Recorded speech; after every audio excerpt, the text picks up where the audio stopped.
એટલે મારો છોકરો 90% લાવે એવું જરૂરી નથી હોતું, અથવા હું બાળકોને કહું તો મારો દીકરો ફર્સ્ટ જ આવવો જોઈએ એવું પણ જરૂરી નથી હોતું. પણ આપણે એક ચિંતન કરવા માટે ભેગા થયા છીએ કે કંઈક આપણી ભૂમિકા તો બને છે આમાં. બાકી હોશિયાર બાળકને બનાવી દેવું છે કે આવી રીતે કરવું છે કે આટલા ટકા લાવીને એને બોર્ડમાં ફર્સ્ટ લાવવું છે, એ તો પછીની મેટર છે. પણ ઘણીવાર આપણા કામ ધંધામાંથી આપણે થોડુંક અટકીને આપણી બાળક તરફ નજર નાખવું જરૂરી છે. કારણ કે તમે બધા માનો છો કે તમે જે સ્ટ્રગલ કરી છે એ તમે તમારા બાળકો નહીં કરી શકે. અમે જે સ્ટ્રગલ કરી, તમે જે સ્ટ્રગલ કરી, આપણા વડવાઓએ જે સ્ટ્રગલ કરી છે, સંઘર્ષ કર્યો છે, એ આપણે નથી કરી શકતા. અને આપણે જે સંઘર્ષ કરી રહ્યા છીએ આપણા બાળકો ક્યારેય નહીં કરી શકે. એ તમે અમે બધા માનીએ છીએ અને અનુભવીએ છીએ. આપણે હાલીને જતા ઘણીવાર આપણું બાળક અત્યારે સાયકલ અથવા કિક મારે છે, એને કહીએ કે છાસની થેલી લેતો હોય કે ફલાણું લેતો હોય એટલે કિક મારીને જાય છે, હાલવાનું બધું બંધ થઈ ગયું છે. એટલે કહેવાનું તાત્પર્ય છે કે આપણા બાળક પર આજના શિક્ષણની અંદર આપણે થોડુંક જરૂરી ધ્યાન દેવા માટે અહીંયા ભેગા થયા છીએ. કારણ કે અમે તો આખો દિવસ બાળકો રહીએ છીએ અને અમે લગભગ બધા 24-25 વર્ષથી આ ઉંમરના બાળકો જોડાયેલા છીએ. લાઈફ એવી ફાસ્ટ થઈ ગઈ છે કે આપણે આ બધી બાબતો જ ઘણીવાર ચૂકી જઈએ છીએ. આપણને ખબર જ નથી રહેતી કે એના મોઢાની અંદર ક્યારે સોપારીનો કટકો આવી ગયો, ક્યારે તમાકુ આવી ગઈ, આપણને ખબર જ નથી રહેતી. જો અમને ખબર પડી જાય છે અહીંયા અડધી કલાકની અંદર, અમારે પીરિયડ પદ્ધતિ હોય, અમે અડધી કલાક જ બાળકની સમક્ષ હોય છે, બરાબર. પછી અમારા પીરિયડ બદલતા હોય, આમ કોન્ટેક્ટમાં હોય, પણ મૂળ અડધી કલાક અમારે એની સામે રહેવાનું હોય અને એ પણ 60 થી 70 બાળકોની વચ્ચે રહેવાનું હોય. છતાંય અમને એવી ખબર પડી જાય છે કે આ બાળક છે એ પોતાની લાઈન બદલી લે છે. રમેશભાઈ અહીંયા બેઠા છે, એનો દીકરો પાર્થ બહુ હોશિયાર હતો. રમેશભાઈ મેં ફોન કરીને કીધું તમારો છોકરો બહુ હોશિયાર છે, પણ ધ્યાન રાખજો એ રખડપટ્ટી ચડી ગયો છે. એ છોકરો છે ક્લાસ 1-2 બને એટલે એવું એનું જીકે જનરલ નોલેજ હતું, પણ એટલો નથી આપી. રમેશભાઈ પોતે કબૂલ જ ઘણી વાર સાચી વાત છે, કારણ કે આપણને ખબર નથી રહેતી. એટલે મારું અને અમારા સર્વેનું કહેવાનું એ છે કે ક્યારેક તમે શાળાની મુલાકાત લેતા હો, ક્યારેક આપણે બધા મળતા હોઈએ તો આપણને પણ ખબર પડે કે આપણે માત્ર નોકરિયાત નથી અમે, અને તમે માત્ર ફી દઈને છૂટા થવા વાળા વાલી નથી. આપણે થોડુંક આપણું બાળક છે, કારણ કે આપણું નસીબ હવે એની ઉપર છે. આપણું જે કંઈ ભગવાને લખેલું એ બધું સરસ મજાનું થઈ ગયું છે. જે કંઈ હોય તે ઘણાના જીવનમાં સંઘર્ષ લઈ હોય, ઘણાના જીવનમાં શાંતિ લઈ હોય કે જે કંઈ છે એ બધું આપણું સેટ થઈ ગયું છે. પણ હવે આપણું સમગ્ર અસ્તિત્વ, આપણું સમગ્ર ધ્યાન છે એ આપણા બાળક ઉપર છે. અને એના માટે અમે એને નખ કાપવાનું કહીએ, વાળ કાપવાનું કહીએ, ખીજાઈએ અને ક્યારેક જરૂર પડે તો ખપકો ઘણો બધો દઈએ છીએ અને દેવો પડે છે.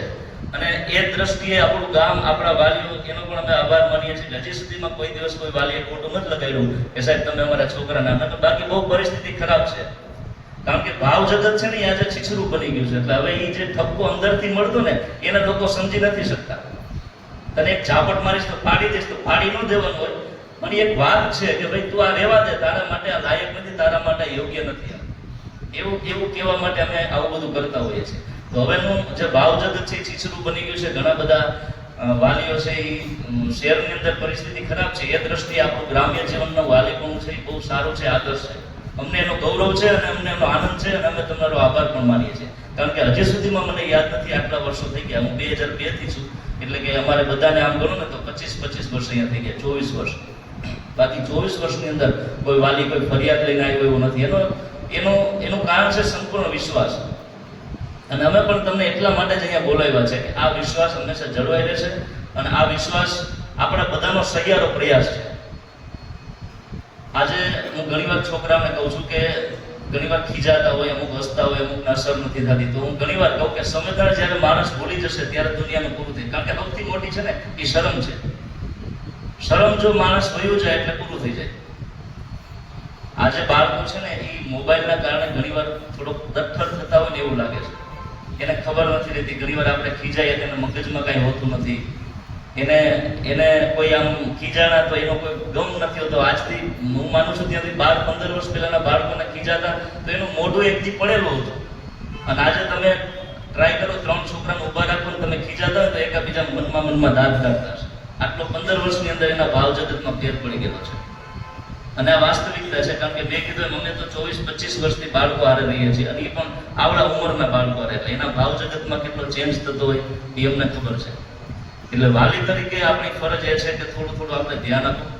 ધ્યાન આપવામાં કાંઈ નથી કરવાનું, માત્ર એને પૂછતા રહ્યો કે ભાઈ તે શું લખ્યું, તું ક્યાં ગયો હતો, તું ક્યારે આવ્યો, તને શું લેસન આપ્યું છે, તારા મોઢામાં શું છે, તે કેમ વાળ આટલા બધા વધાર્યા તને સાહેબ કહેતા નથી? એવા વિદ્યાર્થીઓ છે જેને અમે એક મહિનાથી પાછળ છીએ, હજી વાળ ઈ વધારેલા જ છે. હવે શું કરવું? એને અહીંયા આવીને આનંદ બોલીને કપાવી નાખવા?